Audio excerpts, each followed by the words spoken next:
Komiks, ale samozrejme aj samotné seriálové spracovanie The Walking Dead žnú po celom svete úspech. Dôkazom toho je napríklad aj sledovanosť 16,1 milióna divákov pre premiéru 4. sezóny, čím sa vlastne táto séria stala najsledovanejšou televíznou drámou v histórii káblovej televízie. Veď prečo aj nie? Je to napínavé, atmosférické, občas vtipné s množstvom pletiek a samozrejme nikdy neviete, kto zomrie.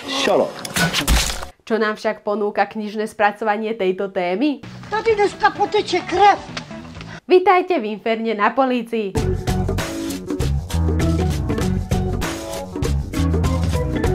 Brian v aute sa otrhol od masakru, zakašľal a cítil, jak sa mu v reakcii na nechutné zvuky prichádzajúci zvenku zvedá žalúdek. Potlačoval zvracení. Sklonil sa a zakryl Penny uši. Pohybem, ktorý sa na nešťastí stal rutinou. Na předním sedadle Nick nemohol otrhnúť oči od krve prolití za nimi. V Nickovie tváři Brian videl odpor mísíci sa s obdivem. Ten typ údivu, díky Bohu, že je na naší strane. Ale to Brianovi jen přitížilo. Nebude zvracet. Sakra. Bude silný kvôli Penny. Brian sa prikrčil k podlaze a držal malou holčičku u sebe. Dieťa bylo vyčerpané a sklíčené. Brian byl zmatený, až mu šla hlava kolem. Zavej!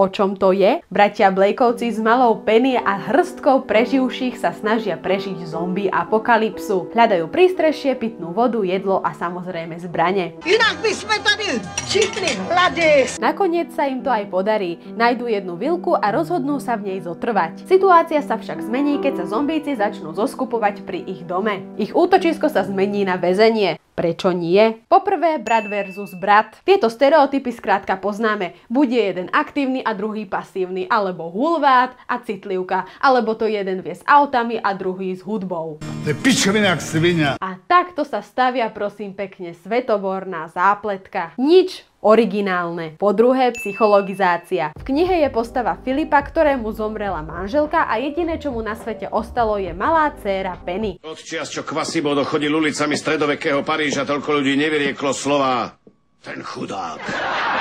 A samozrejme, aby sme nezabudli, Filip zdôrazňuje neustále to, že Penny je jediná vec, ktorú má na tomto svete. Zaujímavé však je, že sa o ňu kurva nestará. To je hnus.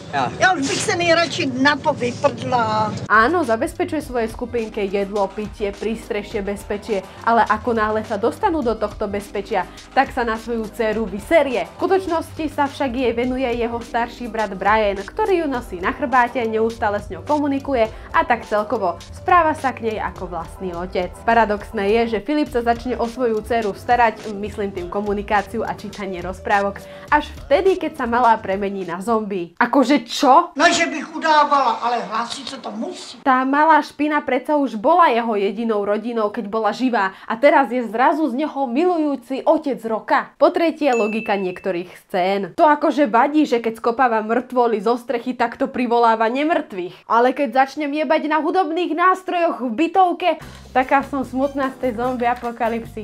Poďme si zahrať. To akože je košer, to akože vôbec neprivolá zombíkov však. Alebo je na slnko jasné, že keď mám v kolesách motorky niečo zachytené. Počuj môj, nezastavíme a nedáme toho zombíka preč z tej filovej motorky. Ani ne.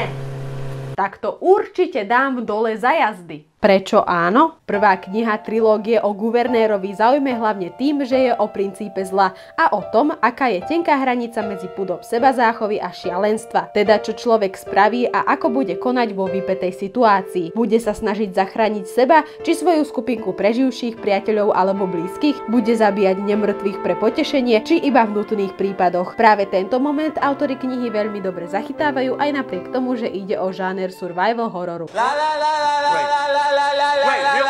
Druhým plusom knihy je to, že je atmosférická. V knihe nájdete nielen vyľudnené mestá a mestečká, ale taktiež aj množstvo krvi, rozvláčených vnútorností a krvilačných zombíkov. A aby som nezabudla, na konci je dobrý zvrat. I keď ľahko predvídateľný, ale obstojný, čo sa týka budovania hlavného charakteru. Inferniacké hodnotenie 2 z 5. Čo sa týka odporúčanej literatúry, prečítajte si knihu od Maxa Brooksa Svetovú vojnu Z. Recenziu na túto knihu nájdete na našom kanáli. Pokiaľ vás relácia Inferno na polícii zaujala, nájdete ju na Facebooku, Twitteri či na stránkach spaceunicorn.sk.